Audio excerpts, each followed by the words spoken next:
All right. Hello, everyone, and welcome to today's live stream. This is Gaurav Shah from School of DevOps, and I welcome you to today's session where I'm going to show you how you can actually build an end-to-end pipeline with ArgoCD. And we're going to bring in more than just ArgoCD, but multiple tools there. So what are we talking about today is how do we set up a continuous integration and the delivery pipeline? And most people, when we talk about Argo, what comes to your mind is Argo CD. And that's the most popular tool that is typically an implementation of what we call as GitOps. And that's typically what people get started with as well. But Argo is beyond Argo CD. And that is exactly what I'm going to demonstrate to you today. So what is the pipeline that I'm going to build? So I'll tell you the mission that I'm on. And this is actually a culmination of like last 4 days of workshop that I've done for a corporate training. And I had anyways all built all the systems and as part of the workshop. So I thought, I might always as well talk about this and share this knowledge with everyone, right? And this is how this system, the pipeline would look like. So we have an application source code. That's a simple Python application that we're going to take up. And this is where the application, this is the deployment repository, this is the application source code. So if you look at it, it's a simple Python application. And this is the Git repository we're talking about, the source code repository. And the idea is as soon as the code is checked into the repository and pushed to GitHub or a centralized Git, source code system, it should basically trigger a workflow where we are going through a continuous integration of workflow, build container images at the end of it, and then trigger the CD part. The CD part will actually go and deploy to different environments, initially to staging and then to the production environment as well, right? And then it's going to deploy to staging automatically. To production, we typically want to implement certain processes where we want to deploy it based on a workflow, based on some approval process, based on maybe a particular day of week or day of month.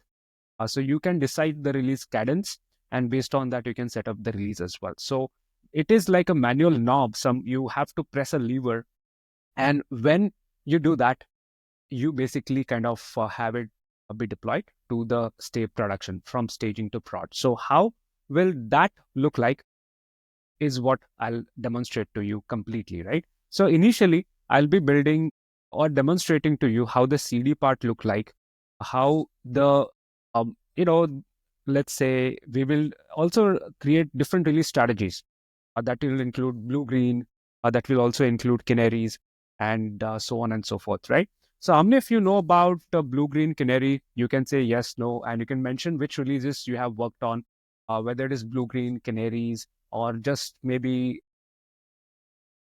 the Kubernetes default rolling update, or maybe with downtime recreate kind of a release. So do mention in the chat which type of releases you have worked with. And I'll show you something which is very interesting here, both blue-green as well as canary deployment. So staging, we will deploy with blue-green, but to prod, we will deploy with canary. Let's get started setting up the deployment to staging and prod first. So I'm going to go from right to left. Initially, I'll show you the deployment part with Argo CD and Argo Rollout, and then we'll go to Argo Workflow and set up the events and set up this automated delivery part. Since this is a pretty elaborate workshop that we typically do for 4 days, I have compressed it. So I have kept everything ready. So I'm just going to go and show you how that deployment will work, walk you through the code very quickly, and then go about it. So the first tool that we will talk about is Argo Rollouts. What is Argo Rollouts? Argo Rollout is actually a replacement, in-place replacement for a deployment. So you can take the deployment out, plug it out, and replace it with Argo Rollout. And why would you want to do that is because Kubernetes deployment gives you only two strategies. One is recreate with downtime and rolling update, which is a batch update. It can only do that much. I mean, it doesn't have the rollback. It does not support any sophisticated strategies like blue-green canaries. And that exactly is what the Argo Rollout brings to the table, mainly the release strategies that includes, if you look at the Argo documentation also, the rollouts part, it mainly talks about the blue, green, and canary, those kind of release strategies. There are more advanced things that you can do, and I'll probably do another live stream for that, where you can also integrate your Argo rollout with a monitoring system so that while this rollout is happening, it can also integrate with monitoring system, and it will look up, you can run some load test, or it looks up the various metrics, and you can define the threshold and say that, hey, if there is an issue, or if this error rate is going up, or if there is a problem that you detect, roll back automatically. So imagine this being a completely automated system where it not only rolls out, but also automatically rolls back. So how would I go about deploying to staging and prod is where I'll use two different strategies, blue, green, and canary. One for staging, one for prod. Let's say for staging, we want to do blue, green deployment. What do you mean by blue, green deployment? Let me visually explain to you very quickly. I'll show you the code, and then I'll actually show you the rollout. So blue, green deployment or a rollout typically would look like this.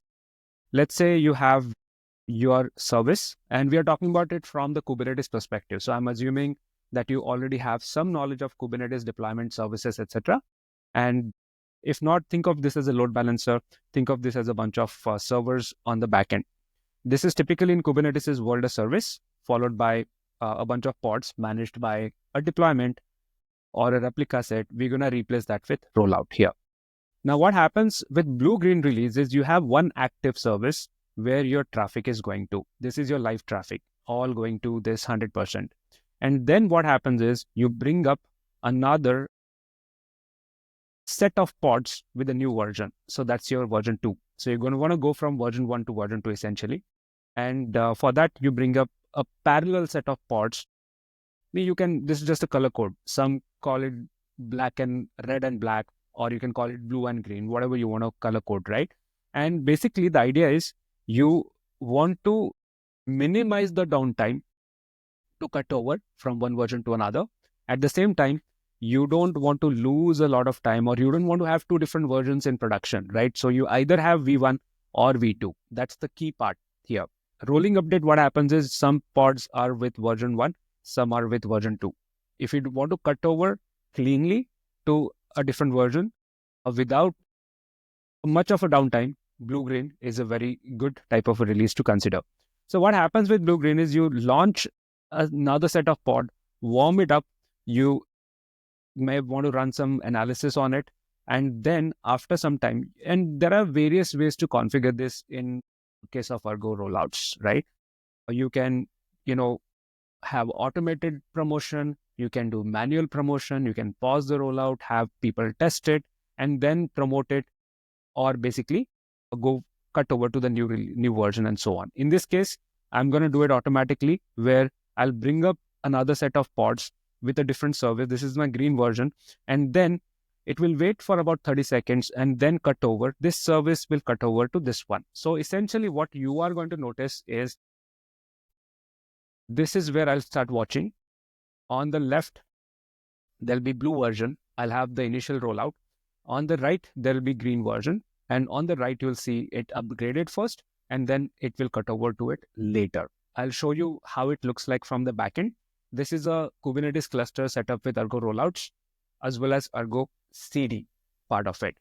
And ArgoCD is just a tool which helps you set up the automation for setting up this automated deployment and release. So actually, I can demonstrate to you together by creating a ArgoCD configuration for deploying to staging and then to production later. And then I'll show you the release part of it. So ArgoCD looks like this. This is a tool where you can say that this ArgoCD is basically implementation of GitOps principles. How you want to deploy it, and what are the 4 principles of GitOps, and what is it GitOps means. Let's actually try and understand that very quickly, and then we'll actually look at how ArgoCD can be configured as well. By the way, GitOps was created as a word in 2017. Does anyone know who created GitOps as a word? Yeah, you can mention it in the chat if you know. Who created the word GitOps, or who coined this word GitOps? Argo was created as a project in somewhere in 2017-18 GitOps as a word was created by, actually, there is an alternative to Argo. Does anyone know about that? What is the closest alternative to ArgoCD? All right. So Argo's alternative is called as FluxCD. If you have heard of FluxCD, you've never heard of Flux and Flagger are good, couple of useful tools as well. So FluxCD is another utility or a tool which you can use, which also implements the GitOps principles. It's just slight difference there between Flux and Argo actually. Flux is where it started. Flux was created by Weaveworks. GitOps as a terminology, as a term, was created by Weaveworks. And before creating GitOps, Weaveworks actually built a CNI, a very popular CNI called as a network plugin for Kubernetes called as Weave. So that was the network plugin. Then they went on to create GitOps and Flux to basically solve the problem of automated continuous delivery to Kubernetes. Right? So they saw that void and they created that tool. Around the same time, there was a company called as Athletics who created a tool called as ArgoCD. And that actually it started with Argo workflows. And then came ArgoCD. And then it really got popular. It took off because it was simple. It had intuitive UI. You can see the UI and it looks very nice, neat when we start deployment also. And then it was picked up by Athletics, was acquired by Intuit later. And, and the creators of Argo have now set up a company called as Acuity. So Acuity is the company created by the creators of Argo. And they're building tools on top of that actually. You can see that they have some tool called as Cargo and KubeVision. And, they're trying to build more tools and ecosystem on top of Argo actually. And they're promoting this quite big time. So that is the story behind technology. And it's always interesting to know the stories. For me, it's always kind of interesting to find out the story behind a tool. In fact, I'm going to record a video on one of the tools in Terraform space tomorrow and have a word with sort of a podcast episode with the creators of the tool called as Terra Team. I'm going to bring those stories on our schoolofdevops.com. So you can subscribe to that podcast as well. Now, talking about Argo CD, how I would configure it is very simple. So you first need a package. It's basically 4 principles of GitOps that we start working with. The principle number 1 is you start writing everything as a code.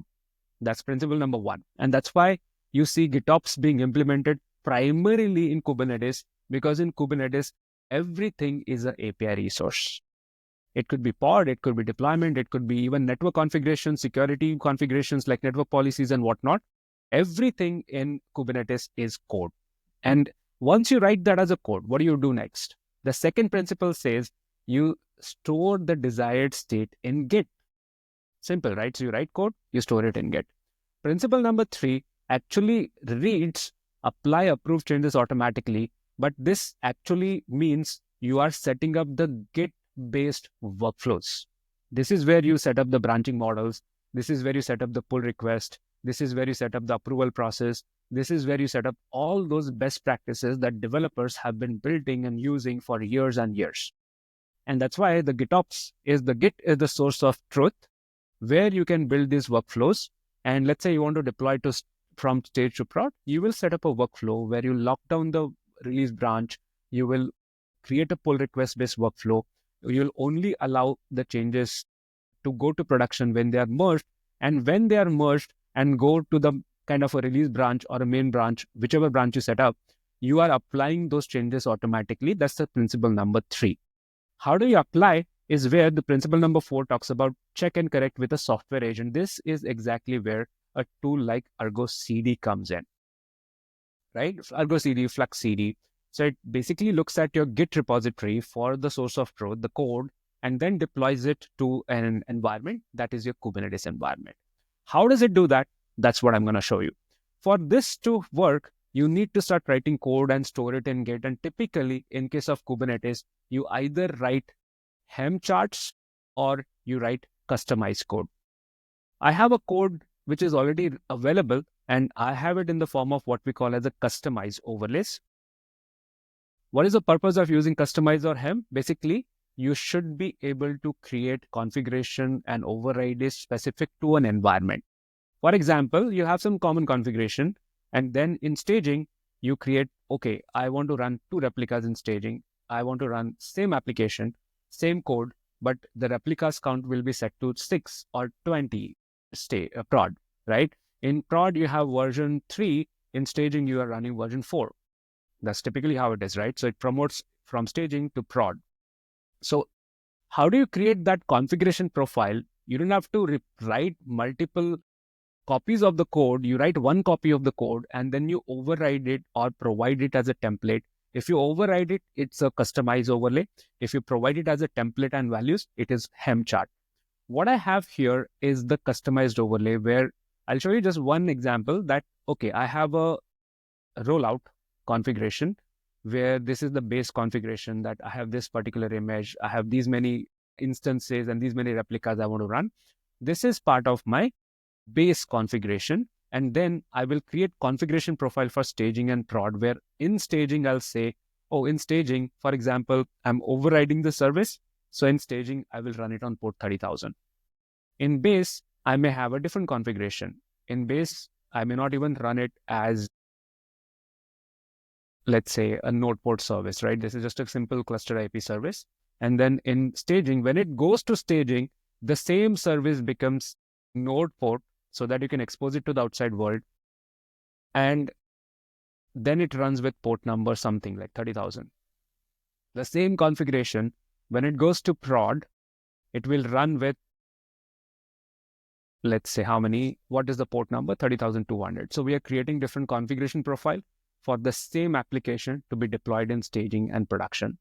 Now in staging, I want to run a particular rollout strategy. But let me first set this up with Argo and show you how Argo makes it easy to just go ahead and roll out, right? Again, I have done some of this configuration earlier, and I'm adding more of this configuration where I'm creating an application deployment for staging. And I have some project here. And I'll say this, I want to apply automatically. Whenever there's a change in Git repository, applied automatically. What is the source? I have defined the repository. It is the same repository as this one, the same repository. And then I'm saying that where do you deploy or where do you run from is, I have 2 different branches basically. So main branch goes to staging, release branch goes to production, so that I can push to production by raising a pull request model. A pull request. So what is the path? In staging, I want to apply the configuration that I showed you for staging, right? That is in this path. So it will basically pick up this path. And where to apply? So I have a cluster here. So I'm going to actually create the configuration there, right? And I have 2 different namespaces. On the left, you will see staging. On the right, you have production. So this is the same cluster. I'm just watching the resources in 2 different namespaces. All of this is part of the same cluster. Same cluster that you see here. As the visual idea about this cluster is, you can get it from here. I have 3 node cluster set up with these many pods running on a couple of worker nodes and so on. This is where I'm going to deploy. To which environment? To a namespace called as staging. Now, customize automatically picks up my configuration based on my path here, and it will create a staging specific configuration rollout in a certain way. I'll actually show you the rollout policy a little later. Let me first show you step by step with ArgoCD. And when I create this application, what happens is it starts looking at the code here, and accordingly, it starts deploying the pods and services and rollouts and everything that I ask it to. And the good thing about ArgoCD is this: it's very simple, it is very intuitive. You can do everything from UI. And my application with the service and the pods is already available. And I should see it here. So it was blank earlier. You can see it's deployed. So with GitOps tools, you just write your code to Git. And once you have this tool like this set up, all I have to do is basically go and make changes here. Any change which goes to my main branch is automatically deployed to staging environment in a few minutes time. That is where I don't need any developers to go and look into production or have access to prod or any of the environments. Actually, everything happens via Git. and they just have to commit it here. And then I can have further checks before it goes to production and code reviews and approval process and so on, right? But staging, I can say, hey, I'm opening it to developers, and they can just go and deploy it there. And you can see that it's already there. Now, I have why I'm showing you two of these is because I want to set up a blue-green rollout. What is a blue-green rollout actually? Blue-green rollout is where I have shown you some strategy earlier, where the way it works is you will have one active service or a primary service, and you will have a preview service. This is how it is implemented. So what you see here is the active service, the primary service on the left. That's what is shown to the customers, and the preview service on the right. Right now, it's both are same version, sure. But when I trigger a rollout, what happens is now that it is blue-green rollout, it will basically, the primary will keep on pointing to my existing version, which is this. The preview is where it will start setting up a new set of pod or new version. Let's say I will deploy version 2. And when I do that, the new pods come in here, and then it will basically, you can run some load test or whatever, right? So I'm just auto promoting it. I'm not running tests right now, but I can do that while this is, while I launch it, and I can run some automated checks and roll back if needed, and all of that is possible. What I'm doing right now is just keeping it simple, where it runs this green version, which shows up on the right-hand side. It will be there for like 30 seconds, and then it will cut over, everything will cut over to the new version. So meaning this service, the active service, will also point to the new version after, let's say, 30 seconds, right? So that's what you are going to see here. I'll keep it very simple. I'm just going to show you this part, and then I'll have a rollout. So I'll show you the rollout, how it works, by showing you the Argo rollout get command. What this tells you is it's going to run a blue-green. It's already been configured with blue-green, right? And what that means is you will have all like stable active services pointing here, right? This is the current version. When I deploy version 2, for example, the image will be different, V2, something like V2, and then there'll be new revision created with maybe same number of replicas. And there will be a preview service pointing to that for about 30 seconds. At that time, you're going to see the new version available in my preview console, the right-hand side. The left-hand side is the active console. So the only after I make sure that, oh, this is all fine, I run some tests manually or automated, only after that it cuts over to that, that release basically. How does that happen is what I will demonstrate now. All I have to do here is update and apply the configuration in here basically. All right, so I'll just change the image tag and say I want to deploy version 2 of this application, and commit the changes here. It's all automated GitOps based, right? So as soon as I commit the changes, what happens is now I just have to wait for a few minutes here, right? Since I want to show you a demo and trigger it right away, I will go ahead and sync it. But even if I don't, if I wait for some time, you are going to see this trigger anyways, right? And what you will see is this preview service will start pointing to a new set of pods. That's the new set of pods. You'll see it here also. You'll see it reflected on the right-hand side. And then eventually the active service will also point to the new pods as well. That's what you're going to see when I apply this. So I can either wait for the new sync to happen. It will trigger in a few minutes, 3-4 minutes max, or I can trigger it right now using the sync option.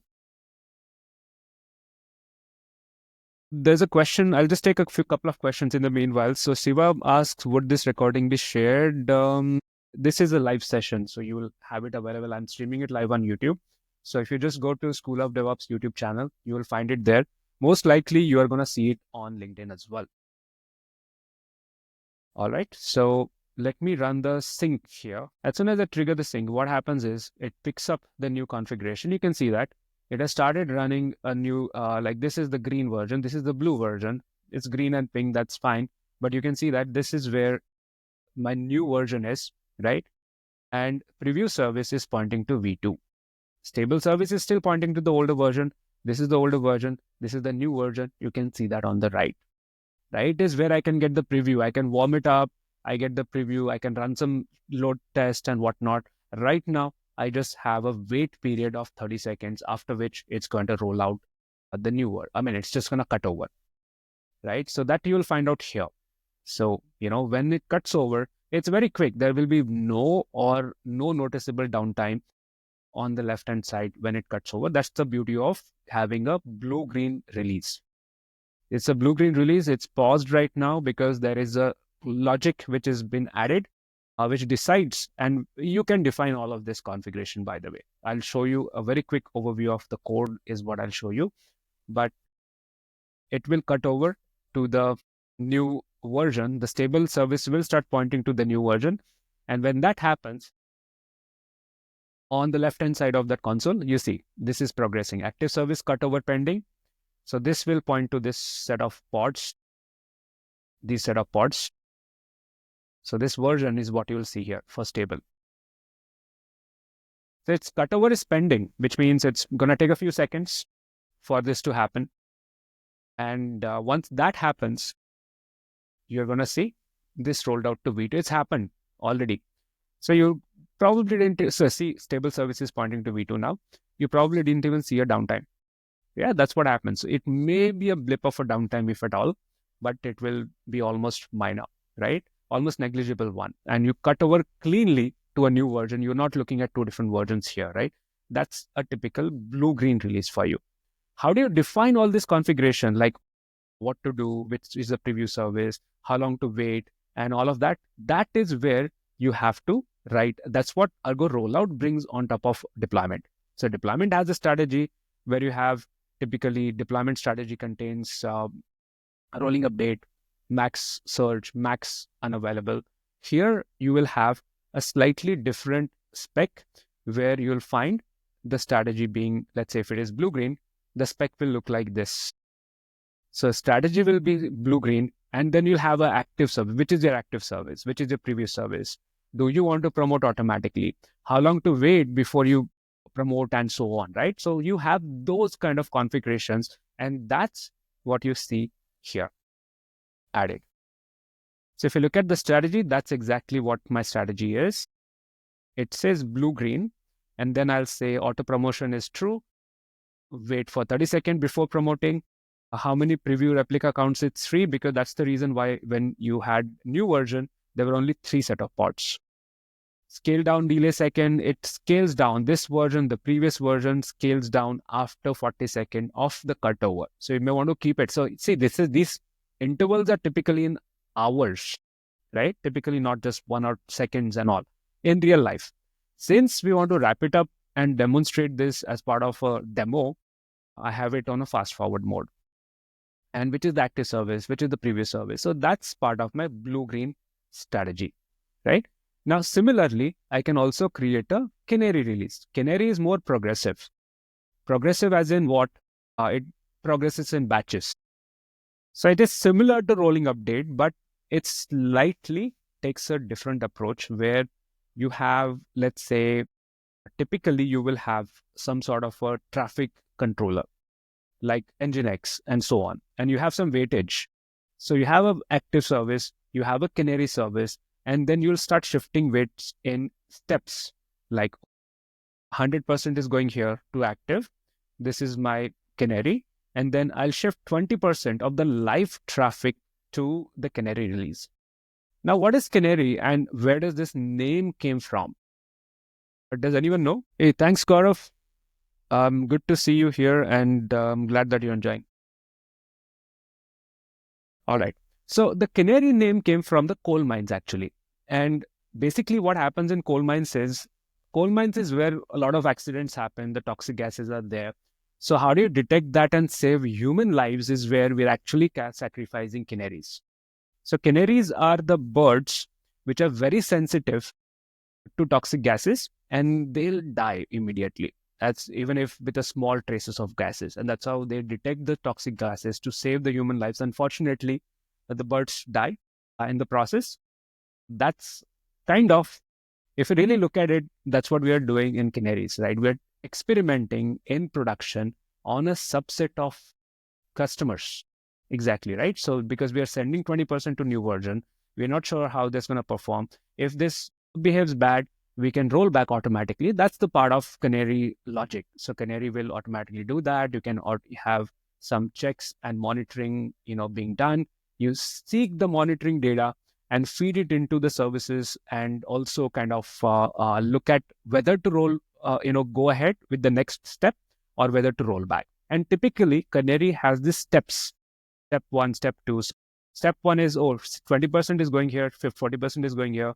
Step two is 60%. And you keep on incrementing that. And then after some point, you'll say that, I want to roll out to the new version completely.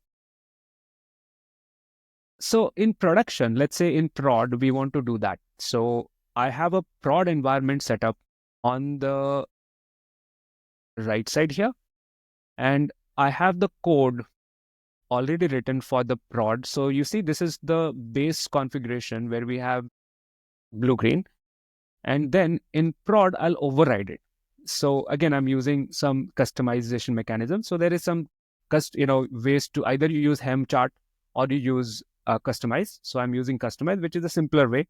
And you look at prod, you see the service rollout configuration is Canary. So Canary is typically a step-by-step process. So you see, that's why I'm defining these steps. And then I'll say there are about 10 steps here. And what is the Canary size? So when I deploy or start rolling out the Canary, I'll typically have some sort of an Nginx controller, a Canary release, X number of pods here, maybe 5 pods here, and then 4 pods here. So how many pods in Canary? That's what I'm defining. And then I'm defining that set the weight to 20% for the Canary. So it will automatically adjust it for this one based on, so this is a Nginx on top, okay? And this weightage is what we set. So this gets adjusted. If you say 60% here, active service is anyways receiving, the primary is receiving 40%. If you say 20%, this is receiving 80. So that calculation is very clear. And this is where you keep on incrementing the weightage. And they say, I want to wait for 20 seconds between those steps. Here I'm waiting again 20 seconds. Here I'm waiting 30 seconds. Here I'm waiting 10 seconds. So it will go step by step by step by step, and it will increment the number of requests going to the new version so that it happens gradually. I'll give you a good example of that all of you can relate to. A few months ago, all the Windows systems across the globe crashed. Why, you already know, right? There was a software update which went in, a new version went in of the software, and that crashed everything, right from flights to critical systems to everything was inoperational for a few hours. How could you have avoided it? By maybe pushing that update to 10% of the customers or 5% of the customers. Of course, you would have detected that in production, right? Because you tested internally and you can't detect everything in your organization in a controlled environment. So you push it to production, but you do it gradually. And imagine if they had pushed it 5%, 10%, it would have affected maybe just a subset of systems. It would have been detected faster. And all you have to do here is add that interval and say that pause for 4 hours, pause for 2 hours, pause for 5 hours, whatever. So initially you roll out and you pause for 2 hours. Why not, right? So you can do that in a safe. So basically the idea of Canary and Blue-Green is you are rolling out your features step by step in a very controlled manner, and you're not affecting if there is an issue. You're not blowing out to all your 100% of the clients. You have the canaries, of course. There'll be someone who is affected, but it's not affecting everyone, right? So you're not sacrificing all your customers, basically. You're just sacrificing 10% or little by little, right? So that's the idea. Now, how will it work? I will demonstrate to you here. I have the code again. Everything is there. I'll again create the same configuration. This time I'll show you from the code. So last time I created this using UI. You can do it from code. Everything is codified in the world of Kubernetes. including my rollout strategies and application deployment and so on. So all I have to do here is, okay, this gets created as what we call as applications in a namespace called as Argo CD. And I can get a particular application code, use -o YAML. So it gives me the YAML code for that. And a status is generally you can ignore, you can't control it. You can look at it as an information part, but when you write the code, all you need is the AKMS part in Kubernetes, the first component. So what you do is you take that, I've already taken it, and add it as prod configuration. And then I can make changes here. I don't need this stuff. And then I'll say what namespace is prod. I think almost everything is similar. Path is basically the source path. Source path is what? Source path is where do I apply from? So this canary is where? Canary is in my prod directory. So it's going to be from path is going to be prod. Same code repository, the target revision. This is where our GitOps comes in. So what we want to do is do it in a safer way. And we want to deploy to prod by pull request. That's whole workflow is driven by Git. So you set up branching models, policies, which branch goes to which is mapped to us environment. So main is mapped to staging in my case. Release branch is mapped to prod. So I'm going to release from only this, only if it goes to the release branch, I would deploy it to prod. That's the idea. So, okay, I'm writing this as a code this time. I think that's it. So I'll call it as vote prod. And then namespace is prod. That's what I'm applying to. Code gets applied from here as well. And let me create the prod app.yaml. Start watching for the prod here. And you already see it's already started actually.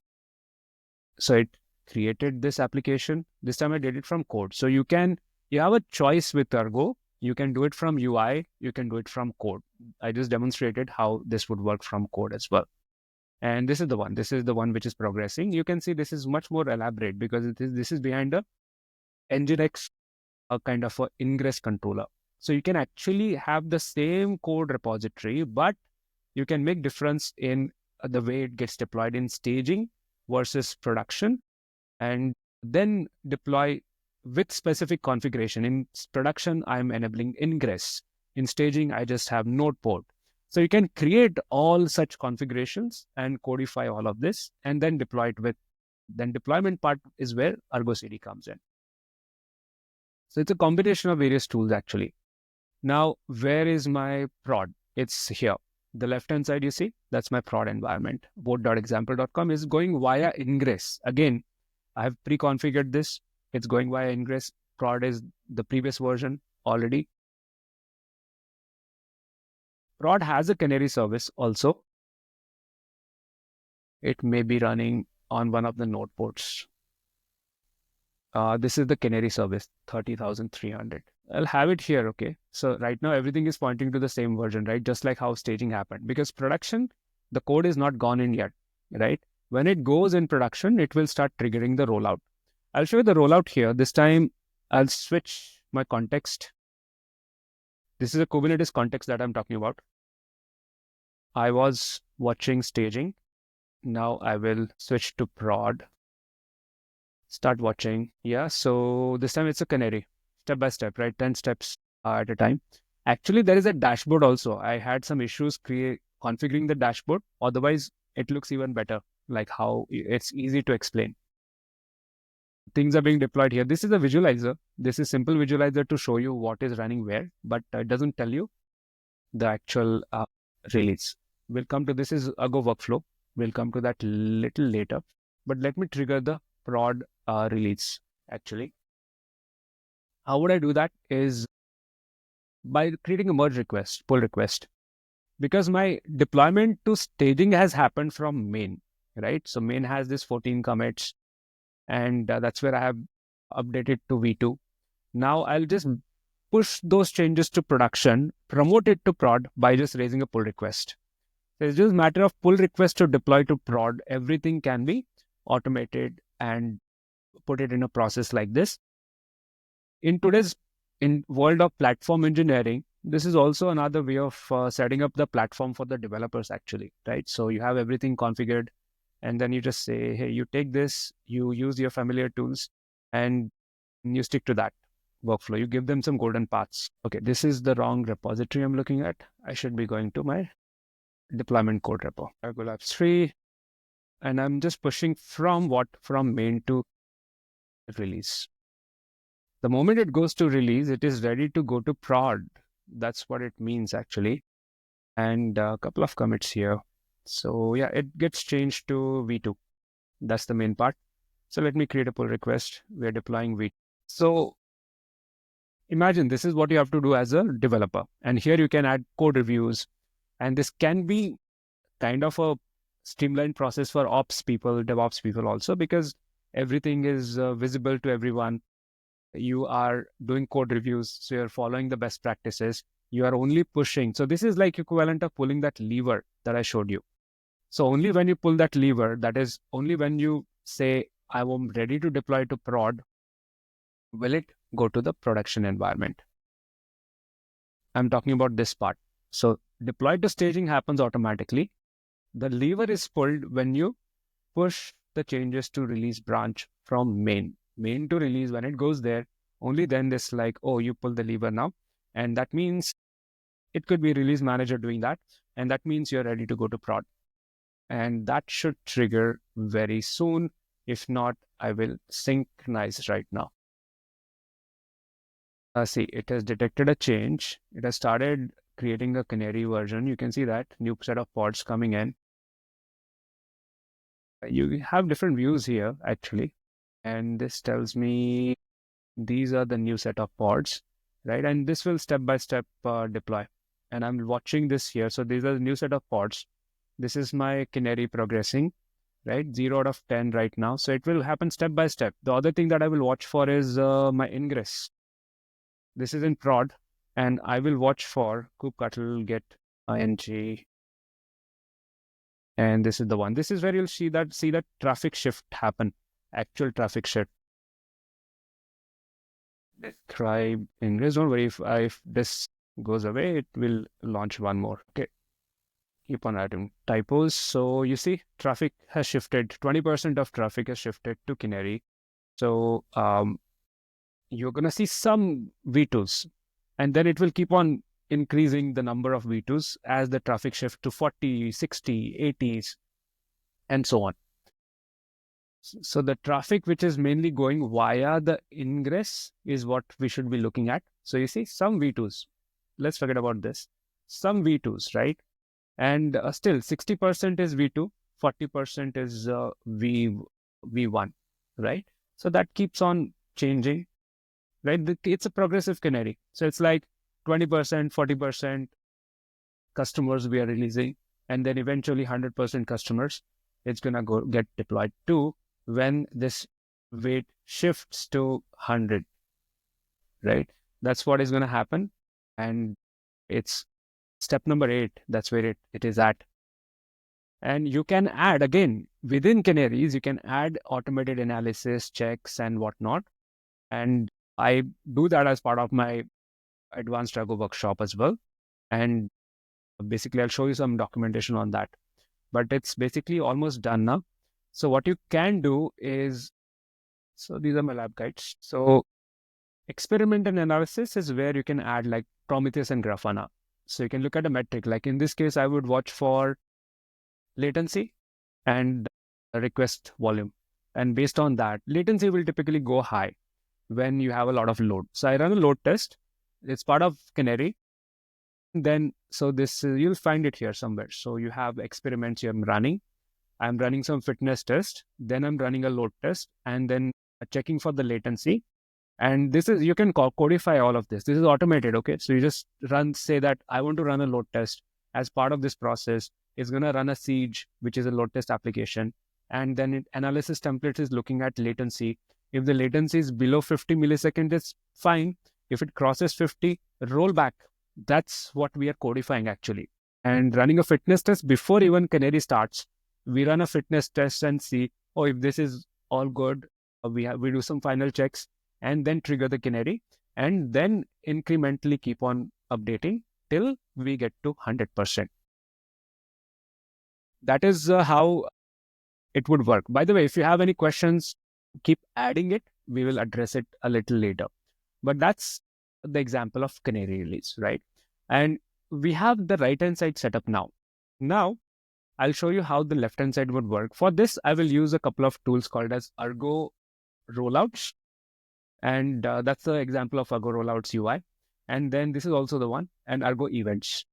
So Argo Rollouts, Argo Workflow and Argo Events.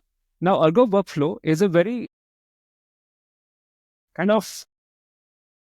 it's a tool that you can use for various things, right? It's a multifaceted tool.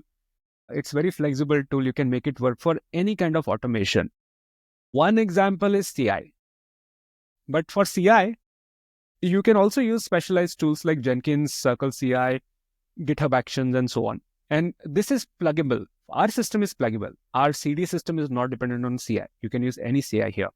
I'll show you how Argo Workflow can be used for CI, but it can be used for many things. And today's world, when we talk about machine learning and AI, a lot of times we have to set up these pipelines for our data processing, right? For data engineering, for data science, machine learning also.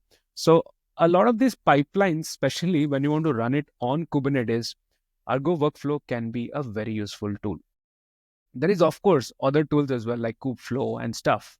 But you can also use Argo Workflow for a lot of different, research use cases. And if you look at the use cases also, you will see the machine learning pipeline, data processing pipelines, how you can use it for that. There are some examples of that as well, right? And it supports typically the directed acyclical graph workflows and so on. So it's basically useful for those kind of things. When I say directed acyclical graphs and what does that mean is you can define a set of tasks and the sequence in which you want to do, and you can have dependency between a lot of different things can be interconnected as well. So I'll show you one pattern, maybe a diamond pattern with slightly more sophisticated DAG kind of a workflow. Okay. Looks like I have an issue here. I'll go and check the Argo workflow examples from the examples repository. There are many examples. Yeah, this would be good to see. You'll actually see a workflow like this, multiple jobs. All I have to do is take this workflow repository and execute it. In the world of Kubernetes, I think copy paste is your friend. It just works. I mean, unlike earlier where you had to struggle with the documentation, it wouldn't work. Here, if I want to try this out, I'll go to a place where I have set up workflow. This is a different machine. Clone this repository called as Argo Workflows. This will look beautiful. I mean, when you just see it, right, it's really nice to see the ability of what Argo Workflow is capable of doing. I could have just picked one file. It looks like a lot of files here. And inside this, I have examples. Examples is where I have one specific file that I want. That is my DAG with steps. Diamond with steps, actually. This is the file I needed. Okay, I think it's picking up Argo workflow examples. There are hundreds of examples here. So I can submit one of that. So like saying that Argo submit. I'll also be watching for the execution of this. So what happens now is we'll look at UI. The workflow comes with the UI. See how, imagine you have a set of tasks that you want to implement, and then you have a subset of tasks. So A comes with 3 things. And then after that will come B and C jobs. And then each of this has 3 different steps within that. And after that only you want to launch D, right? So this is just one example of how you can create a very sophisticated pipeline. And this can be your data processing pipeline, machine learning pipeline, or anything else that you would like to automate. You can do that with Argo workflows, basically. And then to trigger this workflow is where the events come in. So you can create a workflow like this, basically. What we'll create is a very simple task. For us, a CI pipeline is build, test, package, maybe a bunch of tests. So that will be parallelized like this. But otherwise, it will be a very simple linear execution is what we typically need, right? But it is capable of doing anything. That's the idea. And then to trigger this workflow, you have to have something called as Argo event. So there are three things that come with Argo events. Let me show you what Argo events is. And then I'll not go in depth into it, but you have, this is called as a sensor. And then you have actual workflow that you want to execute. That could be a CI job or whatever. So you provide a template for that. And then the sensor gets triggered based on an event. For that, you have something called as an event source. Event source can be anything, like a Git update or a file being added to S3. So you are running some jobs for data processing. S3 gets a file and then you trigger that. You have some Kubernetes resource. Some event happened at Kubernetes side. So you can actually set up a automated monitoring and mitigation system as well. So I've set this up with my DevSecOps course that I did for Linux Foundation, where we would detect if using a tool called as Falco, it detects the system calls, and it would detect events like somebody is trying to get a breakout as a root inside particular pod. And that event is generates a syscall. And that syscall is what we monitor. And based on that, we trigger a Argo event and a workflow, which will delete that pod immediately. So you can set up a automated mitigation system. And what I see in future is with whole AI ops we are talking about, this will happen automatically. There'll be some model sitting there, watching all these events, and also deciding, instead of me setting up these rules saying that if this happens, do this, it will learn all of this. And basically it knows about desired state and it tries to get to that state. And if there is a deviation from that, it will take some action. So it knows that, oh, there's something going wrong based on these events. So let me correct it and take an action. And that's what is going to happen in future with AI coming to DevOps and Kubernetes world. And I would assume that Argo workflow or tool like this will play a vital role there for these mitigation tasks and stuff like that. So the agent will call something like Argo workflow to take some action. But basically, this is what we have. I've already set up this, so you can see my workflow flow here, where the event is a GitHub change to my repository, source code repository, which triggers the sensor. That sensor runs a job, and that job is running my CI pipeline. And then that is basically going to go to my repository, Git Docker Hub repository. The end of this is what? My end of my CI pipeline. So this is what we're talking about. So source code, it detects, it triggers the workflow. What it does, build test package. The package job is going to publish the image to the registry. In the interest of time, I'm not going in depth into it, but I'm just showing you at a very high level. And this basically publishes the image. When that happens, I'll also trigger another tool called as Argo Image Updater, which will look at this image, look at a new version that it has, and then based on that, it will auto commit to my code and update the image tag also. So this image tag that you see here to staging, it will get automatically updated. I'll show you one example. So see, this commit was made by Argo Image Updater, like a machine, right? And you see this commit, it updated the tag. Based on what? It was scanning my container registry, which is here. So what happens in my container registry is when I make a code change. So when I make a code change here, it picks up my commit hash. So this is my code change, for example, right here. What is my commit hash? This is my commit hash. I'll demonstrate this entire workflow. This is the current, is this the one? No. I'm looking at my own repository. Okay, I'll fork it. I've already forked it. So, okay, let's look at this one.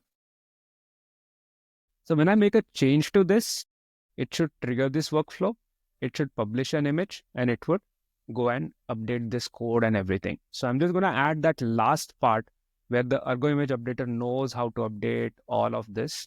So it's based on something called as annotations in Kubernetes. So you annotate your Argo application and it takes care of it. I have some annotations somewhere. That is what I'm kind of looking at, right? So I have annotations in Argo workflows, I think. I'll create some. Okay, I'm looking at the wrong machine altogether. So this is where my application patch is. Some annotations I'm adding saying that watch for this repository, find out a tag with a particular pattern. It's going to find out a tag with a particular pattern, regular expression, update the image in the deployment code repository, and then it will know what to do and how to do it and all that, right? So I'll just have to patch this application. I'll pick up the command to patch it. Basically, I've added this annotation to somewhere, to my Argo application deployment. That is basically what you saw here, somewhere here. So as to staging, it will automatically roll out based on what. So I'll show you the complete pipeline. From the time I make changes to my source code, it will trigger a workflow. It will go through this process, build an image, publish it here. We can verify this by commit hash only, and then it will update the tag, which gets deployed to staging. From there, it's a matter of pull request to production that I've shown you. So I'll go till here, and then we'll kind of conclude this session. So here is the final check test for us. So triggering this now, I'm making a code change. Let's say we want to deploy a new version. We'll also watch it here. 30,000 is the staging, right? 30,000 is the staging. It's going to do blue-green. 30,100 is the green version, previous service actually. We'll watch that. And both are being refreshed automatically. I generally put that on a auto refresh with my Chrome plugin because I do this demo almost every day. Right, so you will see if you have this tool, it's also interesting to watch how this rollout happens and all that. But right now, I'll stick to a simple view here. This is the Argo workflow along with Argo event. These three things are set up by Argo events mostly. One of that is Argo workflow, and then rest is like this is executed by workflow actually. So it's a combination of workflow and events. So this is like the cloning of repository, build, test, image build. Image build uses a tool called as Scanico, and it publishes that image. You'll see it in the logs also. So this is where it pushed to the Docker Hub using my commit hash. So how we will correlate all of this is by commit hash. So this is the commit hash and the tag mapping that. Look at this. This was 9 hours ago. This was my last demo of my workshop and ends with F7. Now, I'll make a code change and I'll say I am deploying 1.0.4 version of this. Commit. That's all I have to do as a developer. That's all. My job is done. Everything is now automated. I will come here and watch my flow, event flow.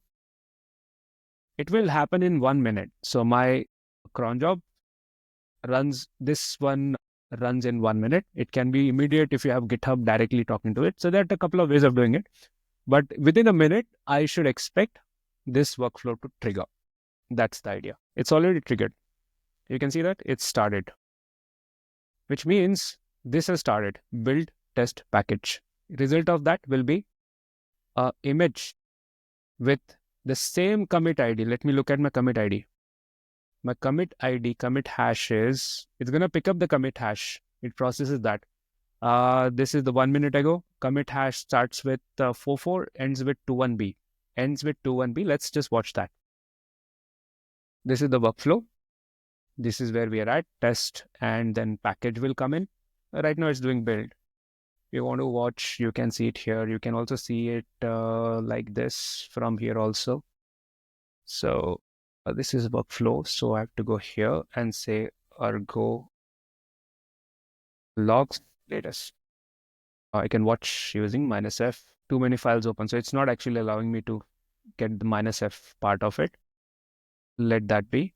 Image build is happening. We can check, maybe check from here how the image build is happening. It's done actually. So 44AD21B, that's the image tag. And that's what I should see here if I refresh. Yeah, so there it is. And since this has happened already, what is going to happen now is this is where we are at right now.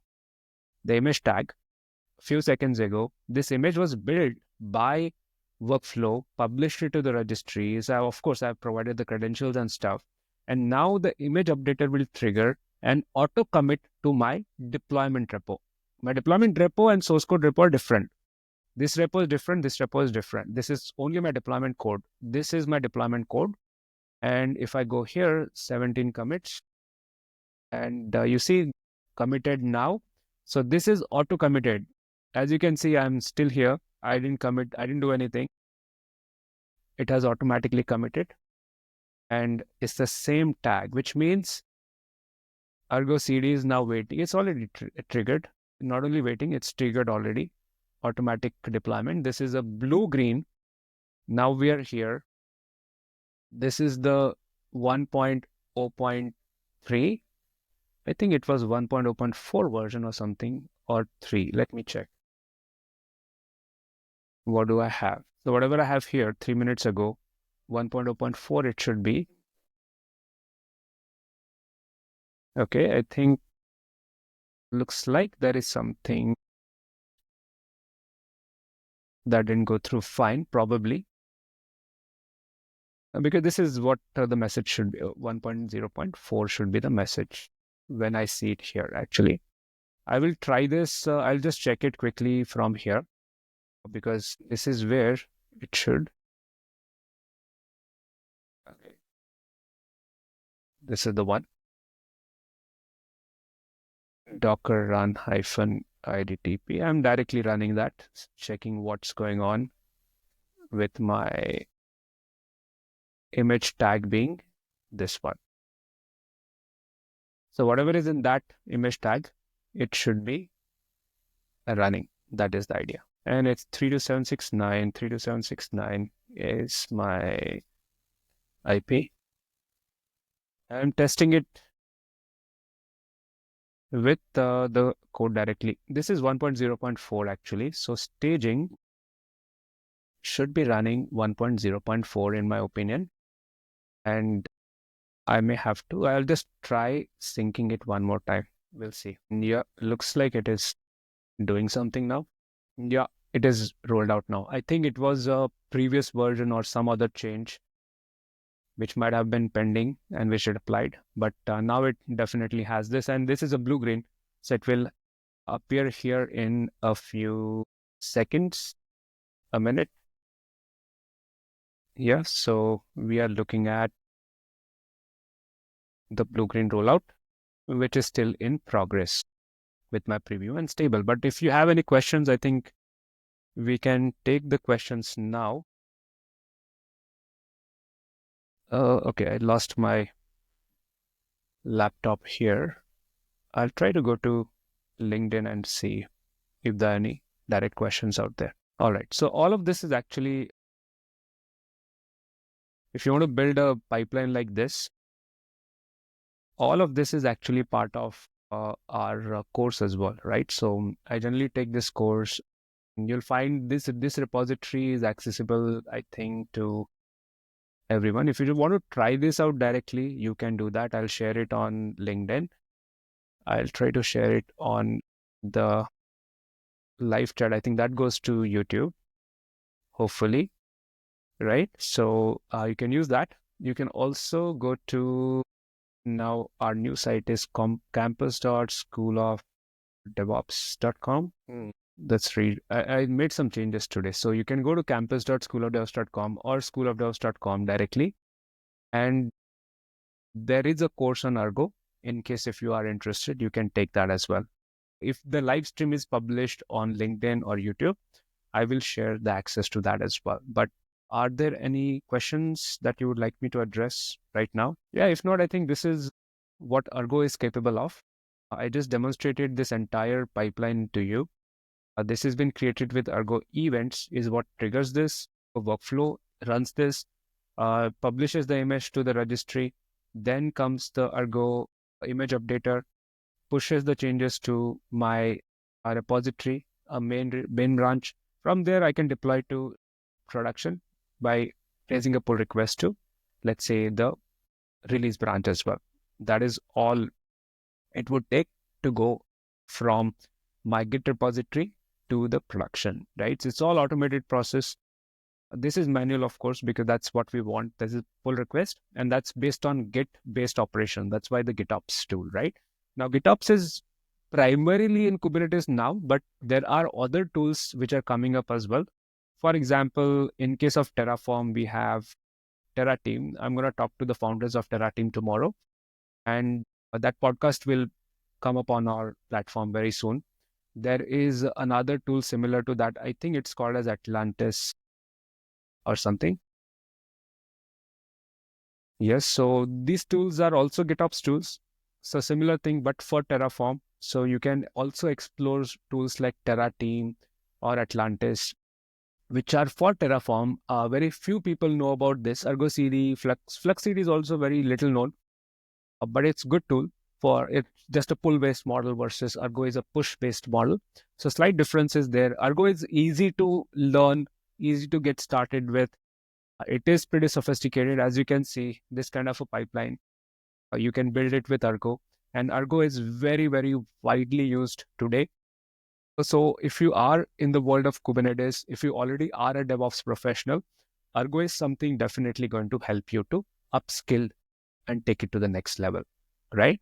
So that's what I wanted to cover for today. So thank you for attending this live stream. And in case if you like it, do mention it in the stream, and do let me know what else would you like to learn as well. So that's it for today. Thank you and bye-bye.